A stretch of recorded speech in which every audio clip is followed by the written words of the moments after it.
What's up, you disgusting slime ball, inbred bastards? It's been a long time, baby, but I am doing my first vlog in a long time, and of course my fucking windshield wipers have to go crazy like that. What's up, you disgusting slime ball, inbred bastards? It has been a long time since I've vlogged, but I think I'm gonna start again because why the fuck not? So for those of you who don't know, I'm gonna be competing in the UAEJJF. It's a tournament based in Abu Dhabi, but they go all around the world. And if I win tomorrow, if I win my division tomorrow, that's good. But if I win the absolute division, so if you place in your division and you win the absolute division, which is no weight classes, you can win a trip to Dubai, which is amazing, and I would love that. So today, there's day before weigh-ins, and we're back after some minor technical difficulties. Put this bad boy in focus. So what was I saying? If I win the absolute division, and we're back after some minor technical difficulties. Let me tell you something, man. When you buy cheap, you buy twice. Remember that saying. I was a cheap bastard, and I was on Amazon Today's Deals, and I saw one of those things where you could prop your phone up in your car for 10 bucks. And it is totally, I got what I paid for, man. An absolute piece of fucking shit that fucking falls every time I mount it up. But I'm all right. Don't worry. I'm good. So, as I was saying, if I win the absolute division of this Abu Dhabi, I don't know what it's called, New York Continental Pro.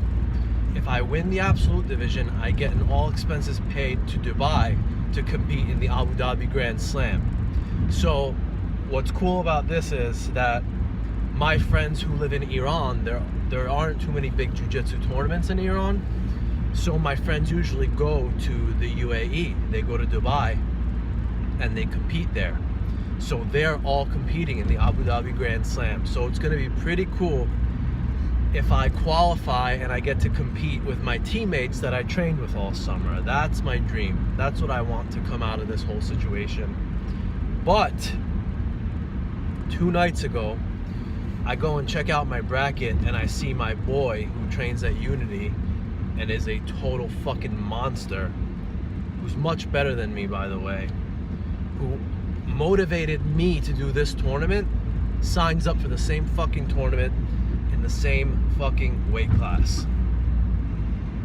So, you know, my hopes of getting first place are kind of dead. But, you know, I told him, I hope I see you in the finals, even though I know I'm gonna get my ass kicked. And he said, hey, anything can happen, man, just do your best. Pretty much telling me that even I have a chance against him if my best goes against him tomorrow. So I'm on my way to Queens College to weigh in right now from 6 to 8 p.m. It is 4 o'clock. Gave myself some extra time to go there. And I'm gonna take y'all on the way. I'm back!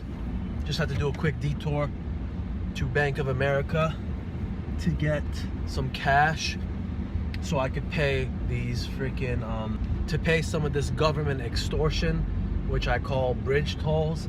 I don't know why the fuck they make you pay $15 to cross the GW bridge. It makes no sense to me. And navigation systems are rigged, man. They always tell you to take the most expensive way there. You could easily get to Queens by taking the GW and taking another free bridge, but it tells you to take the Throgs Neck, which is another paid road, which sucks. What else did I want to say? So, I was watching the Joe Rogan podcast with Ben Askren, and I've always had like severe problems with pre-tournament anxiety, and Ben Askren said he usually does not have anxiety before a fight in 1FC. And the reason for this is that he will train his ass off to the point where he knows he's going to be ready. But then a week before his tournament, he tries not to think of it at all. Tries not to think of his opponent, his strategies, all the visualizations. He says if you haven't done your part with that by now, then you're not going to do well. So it's pretty much saying get ready before 1 week before the tournament so that you don't have that anxiety anymore. And you know, some pretty damn good advice, because this for some reason, for the first time, I'm not anxious as hell before a tournament.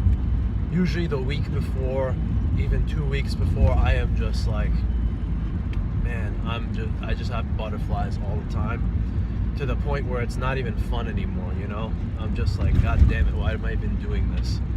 But for some reason with this tournament, I don't really have the jitters. I kind of feel good about this right now. So hopefully that's a good thing. I know a lot of people say if you don't have anxiety, then there's something wrong. But man, I don't have anxiety. I trained hard for this. I did my cardio. I freaking trained twice a day, a lot of days for this, and I feel good. Another thing that was really interesting, I was looking at the tournament. I was looking at the tournament. Yeah, the fuck is it called? Looking at the roster, and I see United States, I see Costa Rica, I see Brazil, I see Azerbaijan, and I'm wondering, like, why is this tournament so popular? Usually tournaments like this are invitationals where you get invited, but for this one you just pay an admission fee and you go. But there are people all over the world competing in this, so I think it might be a big deal. So if I win this, I'm gonna be pretty proud of myself. I don't know if a lot of you heard about the Logan Paul conspiracy. I'm sorry, not a conspiracy, just a fiasco. This kid was in Japan. He's a big time YouTuber, like 30 million, 40 million views on every video.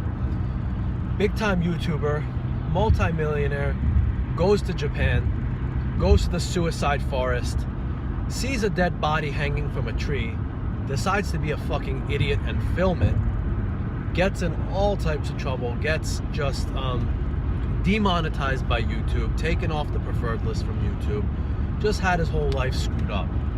And I didn't really look into it, but then all these other YouTubers, because no one has any more creativity these days, they just jumped on the bandwagon to bash him. A bunch of hypocrites, if you ask me. Jumped on the bandwagon to bash him, say, oh, look at us, we're so amazing. Look at this guy, he's such a piece of shit. So I decided to go take a look at his channel, and I thought this kid was going to be the biggest piece of shit I've ever seen in my life. But nah, man, he's just a dumb 22-year-old that made a very stupid mistake, and now he's paying for it. Honestly, watching his shit, it reminded me a lot of myself when I was 22, and a lot of myself a couple years ago. I just did whatever the fuck I wanted, didn't care what anyone thought. And to be honest, man, watching his videos, he seems like a really happy person, and reminds me a lot of myself when I was that age. And then he made me realize that he made me really think about why I kind of stopped vlogging. I used to always do demotivational videos. I used to always do, you know, like stupid shit, like singing King Diamond covers. And I asked myself why I stopped, and I kind of figured out why. You know, training in jiu-jitsu, a lot of people don't want to believe it, but jiu-jitsu is a pretty conservative atmosphere, you know. When you're like a high-level guy in jiu-jitsu, if you act like an asshole, a lot of people frown upon it. There are people that act like assholes, and they get a lot of shit. So I would go to tournaments, I would go to different schools, train with them, and I'd have like these 3rd, 4th degree black belts, old school guys, adding me on Facebook, adding me on Instagram. And then, to be honest, I was a little reluctant to make the stupid, like, comedic videos anymore. I'm like, oh man, what are they gonna think of me? And I realized that brought me down a path where I really was not happy. You know, I just looked at my Facebook, and although I love jiu-jitsu, I noticed it's kind of oversaturated with that. You know, very little. I still do a lot of comedic stuff, but a lot less. And I realized that's not really who I am. I'm a mixture of jiu-jitsu, the comedy, the writing, the movies, the video games, and I kind of stopped talking about all my other interests. So I'm trying to get back into that. So sadly, this piece of shit that everyone hates kind of indirectly inspired me to start vlogging again. تو جان خودی رفت قصه بورم هرچی چودان پیدا کنم